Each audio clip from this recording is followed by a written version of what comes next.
Hello বন্ধুরা, সবাইকে স্বাগত, ওয়েলকাম। দেখুন আজকে একটা নতুন রেসিপি, একদম জ্যান্ত মাগুর মাছ। সেই জ্যান্ত মাগুর মাছের ঝোল করব, আর ঝোলটা খেতে খুবই টেস্টি হয়ে থাকে। আর দেখুন এটার ওজন প্রায় 650 থেকে 700 গ্রাম, অনেকটাই বড় মাছ। দেখুন পরিষ্কার কিভাবে করতে হয়। আমরা পেঁপে পাতা নিয়েছি, আবার ডুমুর পাতা নেব। দেখুন কিভাবে আমরা পরিষ্কার করি, একদম এইভাবে পরিষ্কার করে নেবেন। দেখুন, আর এইভাবে পরিষ্কার করলে যে উপরে যেটা লটকা ভাব থাকে সেটা চলে যায়। দেখুন অনেকটা সাদা হয়ে গিয়েছে। আপনারা এইভাবে মাগুর মাছ বা শিং মাছ এভাবেই পরিষ্কার করে নিতে হয়। পাতা সাহায্য করলে খুবই ভালো হয়। দেখুন আমরা পরিষ্কার করে নিয়েছি একদম। দেখুন মোটামুটি অনেকটা পরিষ্কার হয়ে গিয়েছে। আমরা দেখুন কাটার পদ্ধতিটা, প্রথমে আমরা দুইটা যে কাটা থাকে মাগুর মাছে, সে মাগুর মাছের দুইটা কাটা কেটে নেব। আর এই দুইটা কাটা কেটে পিঠের যেই উপরের যে পাতলা যেই শিরদাঁড়াটা রয়েছে সেটা কেটে নেব। দেখুন এইভাবে কেটে নেবেন। কিন্তু দেখুন এখনো মরেনি। মাগুর মাছ অনেকটাই জ্যান্ত থাকে, যতক্ষণ পর্যন্ত গলাটা না কাটা হয় ততক্ষণ পর্যন্তই সেটা জ্যান্ত থাকে। দেখুন আমরা তো অনেকে মরে গিয়েছে, কিন্তু মরেনি এখনো। আমরা কেটে দেখুন সবসময় উপর এবং নিচের যেই থাকে সেটা আপনারা পরিষ্কার করে নেবেন। দেখুন আগে মাথাটা কেটে নিই, তাহলে মরে যাবে। এই দেখুন একদম টাটকা। আর সেই জ্যান্ত মাগুর মাছ খেতে অনেকটাই স্বাদ হয়ে থাকে। এই দেখুন আমরা এইভাবে ছোট ছোট করে পিস করে নেব। পিসগুলি অনেকটা বড় বড় থাকবে। দেখুন অনেকটা, দেখতেও কত সুন্দর। আর এই মাগুর মাছ খেতে খুবই টেস্টি হয়ে থাকে। ওর মাথাটা তো আরও বড় থাকে। আর সেই নিয়ে একটা গল্প আছে মাগুর মাছের মাথা নিয়ে। বলতো আমার মা, দাদা, ঠাম্মারা, যাদের ছেলে মানে বাবা, তারা মাগুর মাছের মাথা খায় না। যাদের ছেলের বাপ, তারা অনেক সময় মাগুর মাছের মাথা খায় না। দেখুন আমরা পরিষ্কার করে নিয়েছি।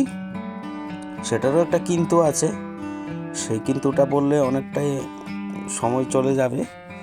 দেখুন আগে আমরা লবণ দিয়ে ভালো করে ধুয়ে নিয়েছি। দেখুন অনেকটা সাদা হয়ে গিয়েছে, পরিষ্কার হয়ে গিয়েছে। আমরা দেখুন এখানে ঝোল করার জন্য আমরা মাগুর মাছ, দুটো পেঁয়াজ নিয়েছি, ধনিয়া পাতা, টমেটো এবং 2-3 কোয়া রসুন নিয়েছি। এটা দিয়েই করব। দেখুন প্রথমে আমরা মাছটাকে ভেজে নেব। আর মাগুর মাছের ঝোলটা খেতে খুবই টেস্টি হয়ে থাকে।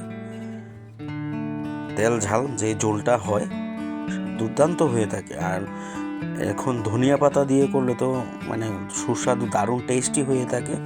আপনারা একবার সবাই বাড়িতে ট্রাই করবেন মাগুর মাছ এইভাবে রান্না করে। দেখুন আমরা কড়াইতে তেল দিয়েছি। আমরা ভালো করে সেই হলুদ মরিচ একসাথে দিয়ে আমরা ভালো করে মেখে নেব। প্রথম মেখে দেখুন মাথাটার ভিতর আমরা দিয়ে দেব মশলা, তাহলে মাথাটাও খুব টেস্টি হয়ে থাকবে। দেখুন আমরা তেলটা গরম হয়েছে, আমরা একে একে যে মাগুর মাছের যে টুকরোগুলি সেগুলি সবগুলি দিয়ে দেব। দেখুন একবার মিডিয়াম জালে কেমন লালচে লালচে কালার হয়েছে মাখার মধ্যেই। এভাবেই করবেন। আর রান্নাটা এভাবে করতে হয়, একদম সুবিধে রান্না। দেখুন আমরা হালকা হাতে আস্তে আস্তে নেড়ে উল্টিয়ে দেব। দেখুন পিসগুলি কত সুন্দর হয়েছে। এই দেখুন পিসগুলি দেখতেও খুব সুন্দর মাগুর মাছের। এভাবে কেটে আপনারা রান্না করবেন আর আমার চ্যানেল সবসময় দেখতে থাকবেন। নতুন নতুন গ্রামের পদ্ধতিতে ভিডিওটি দিয়ে থাকি। দেখুন অনেকটা তেল বেরিয়েছে, আর এই মাছের মধ্যে অনেকটা তেল থাকে, বড় যেই মাগুর মাছ। দেখুন আমরা তেল থেকে ছেঁকে নিয়ে তুলে নিয়ে নেব। এই দেখুন এভাবে রান্নাটা করবেন দেখুন। আর সেই মাথাটা আমরা পরে দেব। দেখুন এগুলি হয়ে গিয়েছে, আমরা মাথা এবং লেজ পরে আরেকভাবে দেব। দেখুন মাছ লেজটা আর মাথাটা একসাথে দিয়েছি, মাথাটা ভাজতে অনেকটা সময় নেবে। দেখুন ভালো করে আমরা ভেজে নেব। হ্যাঁ, বলছিলাম যে এই মাথাটা বড়রা বলতো ছেলের পছন্দ ছিল মাথা, বাবা খেতে পারতো না, তাই একদিন ছেলেকে ওই সেই কচুরি প্যানার নিচে রেখে বাবা চলে এসেছিল আগে মাথাটা খাওয়ার জন্য। কিন্তু মাথাটায় জাগুর মাছের মাথা আপনারা সবাই জানেন কীরকম। থাক বলবো, আজকে কিছু বললাম। দেখুন পেঁয়াজ, আমরা কুচি করা পেঁয়াজ সেই তেলটার মধ্যেই দিয়েছি। আর এই দেখুন আমরা ভালো করে একটু ভেজে নেব। আর কি বলছিলাম, ওই যে মাগুর মাছের মাথা, বাবা মনে করছিল যে ওই মাথাটার মধ্যে খুব টেস্টি হয়ে থাকে, কিন্তু আসলে না, মাগুর মাছের মাথা কিছুই নেই। মাগুর মাছের মাথা একদম শুধু হাড্ডিতে ভরা, ওটার ভিতর কিছু নেই। তাই ছেলেকে ফেনার মধ্যে রেখে চাপা দিয়ে রেখে দিয়ে এসেছিল, আর বাবা এসে সেই মাথাটা কামড় খেতে গিয়ে বলল, পুত পুত কি পুত। তখন মা বলল কি পুত, কিন্তু বাবা বুঝেছিল যে আসলে মাথাটায় কিছুই নেই, ছেলে কেন এত পছন্দ করতো। তাই তারপর থেকে অনেকেই মাথাটা খেত না, মানে জাগুর মাছের মাথা বা মাগুর মাছের মাথা যারা ছেলের বাপ তারা খায় না। মানে এটা আমার দাদু দিদারা বলতো আগের দিনের শেষ কুসংস্কারের কথা, এখন সবই চলে। দেখুন আমরা এখানে টমেটো এবং পেঁয়াজ, কুচি করা পেঁয়াজ একদম তেলটার মধ্যে ভাজা হয়ে গিয়েছে। আর হলুদ, এখানে শুকনো লঙ্কার গুঁড়ো, জিরে আমরা এক চামচ করে দিয়েছি। দিয়ে আমরা ভালো করে নেড়ে নেব। দেখুন এর সাথে আমরা দিয়েছি কাস্তুরি মেথি পাতা। আর এইভাবে রান্না করলে আপনার মাংসের স্বাদকেও হার মানাবে এই মাগুর মাছের রান্নাটা। দেখুন আমরা যে গ্রেভিটা তৈরি করব সেটা একদম রেডি হয়ে গিয়েছে। এখন আমরা সাথে টমেটো দেব।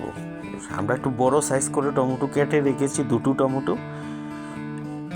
টমেটোগুলো আমরা দিয়ে দেব। আর টমেটো দিয়ে রান্নাটা খুবই টেস্ট হয়ে থাকে, আপনারাও ওইভাবে বাড়িতে ট্রাই করুন। টমেটো অনেক কিছু দিয়ে রান্না করা যায়, আমি টমেটো দিয়ে রান্না করেছি, আপনারা যে কোনোভাবে রান্না করতে পারেন।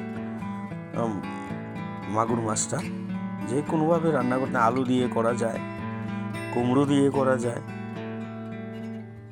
দেখুন আমরা 2 মিনিট আমরা ভেজে নেব। দেখুন ভাজা হয়ে গিয়েছে, একটু ঢেকে আমরা রেখে দেব প্রায় 2 মিনিট পরে আসলাম। দেখুন এখন আমরা এখনকালীন যে ধনিয়া পাতা দিয়ে দিবেন। শীতকালীন হলে তো কোনো ব্যাপার না, ধনিয়া পাতাটা অ্যাভেলেবেল পাওয়া যায়। আর যখন না থাকবে তখন নাও দিতে পারেন, কোনো অসুবিধা নেই, টমেটো দিয়ে করতে পারেন। আর দেখুন এভাবে কিছু নেড়ে আমরা আরও মিনিট খানিক আমরা যাতে ধনিয়া পাতাটা মজে যায় তার জন্য আমরা একটু নেড়ে নেব। দেখুন কালারটাও পাল্টিয়ে গেছে, এইভাবে আপনারা করবেন। দেখুন মিনিট খানিক ভাজা হওয়ার পর আমরা তার মধ্যে জল দিয়ে দেব প্রায় 500 গ্রাম। একটু ঝোল রাখবো, যেহেতু মাগুর মাছের ঝোল, আর ঝোলটা খেতে সবারই পছন্দ। বাচ্চাদেরও ওই মাছটা খেতে দেওয়া যায়, কারণ কাটার সংখ্যাটা অনেক কম থাকে মাছটার মধ্যে, একটাই কাটা থাকে, আর তার মধ্যে ছোট একটা কাটা থাকে, সেটা তেমন কিছু না। তাই বুড়ো বাচ্চা সবাইরই পছন্দ। এভাবে রান্না করুন, একটু কম ঝাল দিয়ে যদি রান্না করুন তাহলে বাচ্চাদের একদম প্রিয় খাবার মাগুর মাছ। আর এইভাবেই রান্নাটা করে আমার এখানে কমেন্ট করবেন যে কেমন হয়েছে রান্নাটা। আমরা গ্রামের পদ্ধতিতে রান্না করেছি, দেখুন দিয়ে আমরা মাছগুলি দিয়ে দিয়েছি। আমরা ডেকে রেখে দিব কিছুক্ষণের জন্য, প্রায় 2-3 মিনিট, আমরা যাতে জলটা সিদ্ধ হয় ভালো করে। এই দেখুন একদম হয়ে গিয়েছে, কালারটাও খুব সুন্দর। আমরা কম মশলাই ব্যবহার করেছি, কম মশলাই দেবেন, দিয়ে করবেন। অনেকভাবে করা যায়, দই দিতে পারেন, টক দই দিতে পারেন, অন্য কিছু অন্য মশলাও দিতে পারেন, আমরা দেইনি, যার যার অভিরুচি। এভাবে করবেন। দেখুন আমরা নামিয়ে নিচ্ছি, হয়ে গিয়েছে, একদম পরিবেশনের জন্য প্রস্তুত। এই দেখুন কালারটাও একদম, দেখুন কম তেল মশলা কম দিয়ে আমরা করেছি রান্নাটা। দেখুন ধনিয়া পাতা একদম মজে গিয়েছে। আর এইভাবে রান্নাটা করবেন। আর আমার চ্যানেল মনির রান্না সবাই দেখতে থাকবেন। বাই বাই, টাটা, সবাইকে ধন্যবাদ, অসংখ্য অসংখ্য ধন্যবাদ।